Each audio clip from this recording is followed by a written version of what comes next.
So how's this place running without me? Well, your new CEO is cheap. I'm gone, and you've molded this into your own little vision. This company reflects the world that we live in. What's up, everybody? This is Fred Richani of TSC. We have right here on the line a very special guest. He's an incredibly talented director of the brand new film, Another Day in America. Thank you so much for your time. How's everything going? That was really kind of you. I appreciate it. I'm doing good. Hey, we're doing great today. We're happy to have you on here. And man, Another Day in America. We don't want to give too much away about this film, but this involves the day in the life of multiple employees within an office environment and a corporate environment, a rare office day following the pandemic. And there's a little bit of everything addressed here, right? Racism, sexism, misogyny, the list goes on and on. The emotions range from high to low. There really is no in between here. It certainly takes a turn at the end. How did you come up with the concept for this film? Well, the ending is sort of inspired by an event, and that ending is it's hard not to spoil. I don't mind spoiling it, to be honest with you, because I feel like. But anyway, I knew I had the ending, and I knew these people coming into the office, and I worked backwards towards that end, and without completely being tone deaf to what it was, I did try to leave some cultural and social breadcrumbs to that ultimate ending. If that makes sense, without ruining it. Were some of these stories and some of these scenes based on any of your actual interactions in Hollywood or just in corporate in general? No, not even a little bit, to be honest with you. My goal was to hit as many cultural, I don't want to say my goal, but I wanted to hit cultural and social, kind of like the arguments you see on social media, like in like a comment section. You know, you ever see like someone like writes something on your Facebook page and it becomes this big messy like fight between two people, either over like abortion or racism or whatever, right? Yeah. I feel like that a narrative film loses out to the internet in real time, meaning like what's happening in real time, you go to the internet, you get it. So the power of filmmaking is, and one of the reasons for filmmaking is that it's timeless, right? The power of storytelling can really hit upon certain things that the internet can't, either be a Facebook, a podcast or a Facebook post or a Twitter post or whatever, right? So, so it kind of encapsulates all that. What am I talking? Commentary into the film, and that was my goal. And I wanted to, it's funny. What one of the guys invested in the film, when he met me, when I talked to him, he was like, I ultimately saw it, and he was like, "Well, when I talk to you, I don't think you're not a funny guy, but the movie's funny, right?" And so my goal was to try to be as witty and use some humor, especially at the beginning, to draw the audience in, and then I kind of slowly changed the tone towards that ending. Yeah, and you have an incredibly talented cast too. Of course, we just interviewed Daphne Blunt, who plays one of the main characters, Aaron Gleason. This is Natasha Henstridge, Alex Knapp, Richie Coster, just name a few. Paul Ben Victor. Yeah, how did you get this awesome mix of veteran actors and rising stars together? It's funny. I just like 3 tiers, and I don't say this in any disrespect to anyone in my cast, but it's just the reality of it. So you have these working actors, like Richie's been on a bunch of HBO shows. Same thing with Paul, Natasha, Alexis, Oliver, and Brian Goodman. Those kind of 6 kind of work a lot. Been on a lot of television, been in films. Then you have this next group that's the professional. They just haven't broken out and haven't worked as much as they want to. And then you have this literally people have never acted before.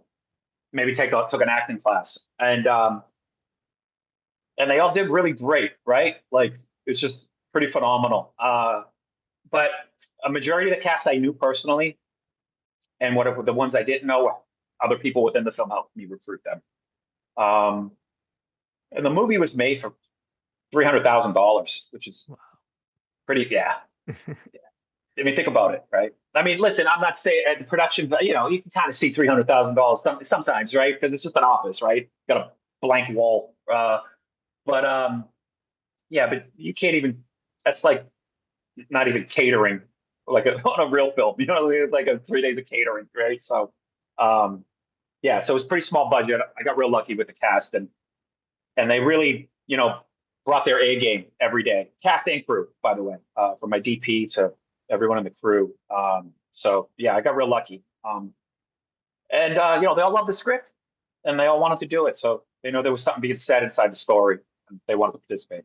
Is there something to be said also for, I guess, reputation as well in the industry? Because obviously the script was great and they jumped on it. The film turned out awesome, and it obviously has a very strong message at the end. But I would imagine a lot of this is also based on your respective relationships too, how you treat people, your track record. So for any young aspiring film professionals watching this, how important is it to have a good reputation and how to treat people on the way up? My thing is that I'm very collaborative. I'm very open. I never directed before. I don't know if you knew that. And I wrote this very radical the script that takes place in essentially one location, so it's like a play. So I mean, it was just the actors and director relationship is everything, and that way. And they trusted me, I trusted them, and you work on the script through prep, and then once once that first day, I mean, you're basically just tweaking and managing. Like kind of it's there, right? It's out there for the you know people are acting, they're performing, so you got to it is what it is at that point. Awesome job as a first time director. So was there any intimidation? Was there anything you learned as a director compared to your other roles in the industry? I'll say two things. One is I didn't realize how much of an extension my writing is directing. It was as natural. I broke in as a writer. Never felt like I wanted to direct, but doing that, I wish I didn't take so long doing it. But obviously, it was the right time for me to do it. But one thing I did learn, which I knew nothing about, is I edited the film too with two other people. Yeah, and I don't think I even stitched together like a thing on my iPhone ever before. And I know it sounds cliche, but you really do make the movie in the editing room. And when I direct again, one thing I learned, and I kind of figured it out towards the end, a little bit, maybe even after I started shooting. The good thing is like there was this kind of break in my shooting schedule. It was Christmas and New Year's, so I got to do 3 days after New Year's. And you're really shooting for the editor as much as a lot more than you think, right? It's kind of like, and you got to have that in your head. Being such a low budget, like sometimes I didn't have a script supervisor during the day, which is hard not to have one. So they would come in and out, depending on if we could afford them. But yeah, I had to edit my film because I was the only one there. Like I have this like kind of photographic memory of everything that happened. And I went back. Directors don't do this. Maybe always first time directors do. But I went through all the footage again, every second of it, to make sure I got what I wanted. So I'm glad I did because I learned a lot. Knock on wood, when you have a bigger budget and are directing another film, I'm sure it gives you another newfound appreciation for the rest of the crew, right? For sure. Yeah. I mean, you can only so much. I mean, like, I feel like I have so much more to learn. That's why I'm very eager to, hopefully do the next one someday, sooner than later.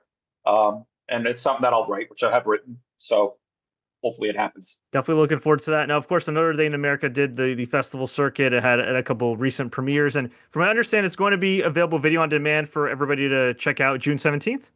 Yep. Excellent. So, yeah. Well, Emilio, you've been very gracious with your time. Before we let you go, we always like to ask all our guests some kind of random and rapid fire questions just to get to know them better. Are you ready? Okay. Yeah. All-time favorite film? Do the Right Thing. Great choice.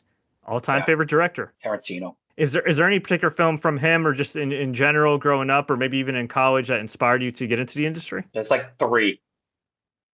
Raging Bull, because I didn't know it was fake. I'm Italian American, so when I started, I'm like, kind of reminds me of my family. I literally didn't. I was like young. I was like a kid. I was like 7 or whatever. Pulp Fiction. It's so wild, so awesome. That never gets old, right? And then, and I said Do the Right Thing, but that's just my favorite film. Like I just, like I love Spike Lee. And the other one, it's Good Will Hunting because it's up from Boston, and it was really cool seeing those guys. Boston was never on the map.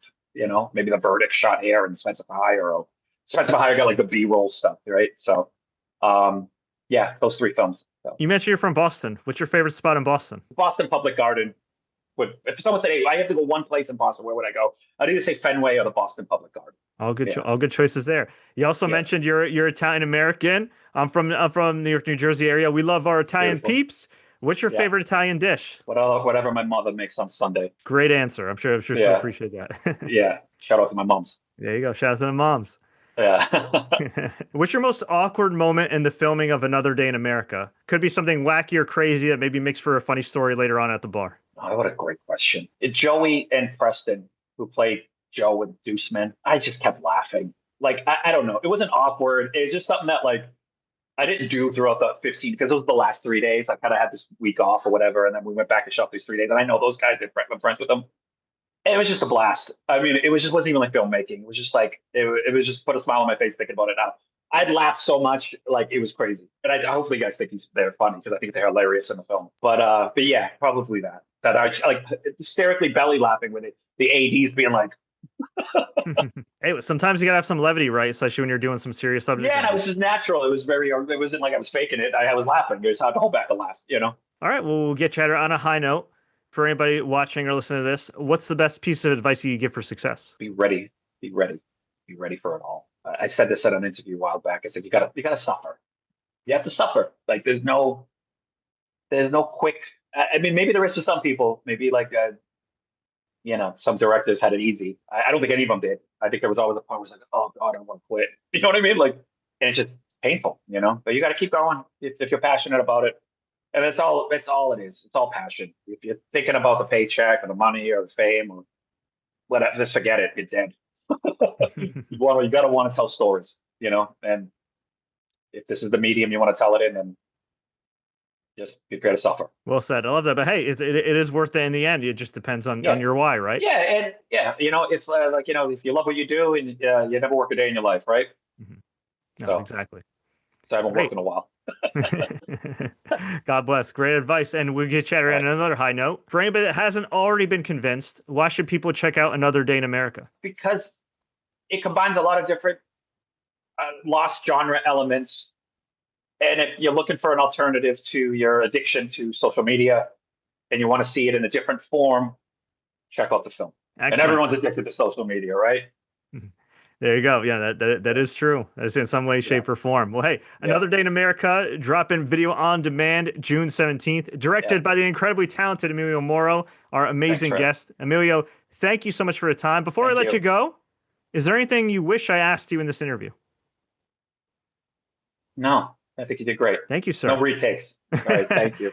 There you go. All right. And in that case, where can we find you online and where can we find you next? Hopefully my next film, which, I'm working on now. And I have no social media.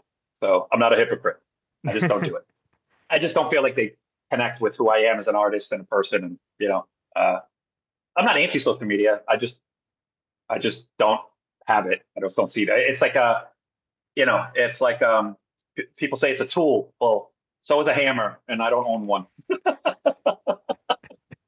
Very well said. Hey, I'm kind of mildly jealous. Sometimes you need a break from that stuff. So that's great. It's not even a break for me. I was on it, and I haven't been on it over a year, and I don't miss it at all. I'll never go back. So there you go. I have a Facebook page, but I got like 100 friends. Different. Yeah. All right. There you go. Well, don't add Emilio on Facebook. Just check out Another Day in America.